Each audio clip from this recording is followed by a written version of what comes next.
ស្រឡាញ់គ្នាបានការអីទៀតបើម្នាក់លែងចេញធ្វើល្អស្នេហានេះដើរយឺតដល់កទ្រាំទ្រត្រដោប្រកែកឆ្លោះគ្នារាល់ថ្ងៃនិយាយគ្នាឲ្យច្បាំងច្បាស់ទៅបើសិនបើអូនឈប់បន្តស្នេហ៍ដូចទឹកដែលល្អកអង្វរក៏លែងបានផលលែងចង់នឹងលឺលែងខ្វល់អ្នកណាទាំងអបែកគ្នាទៅ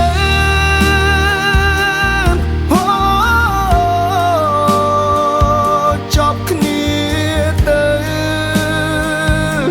តែបើអាចមានក្តីសុំលែងនៅមើលទាំងមក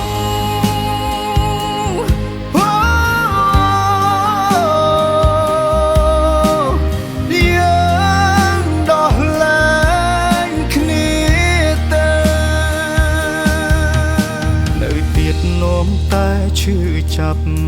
ឬត្រូវចប់ពេលនេះអើយហើយយើងទាំងពីរគ្មានចិត្តទៀតឡើយថ្ងៃក្រោយទៅឈឺរៀងខ្លួនបើមានស្ងួននៅបែបនេះ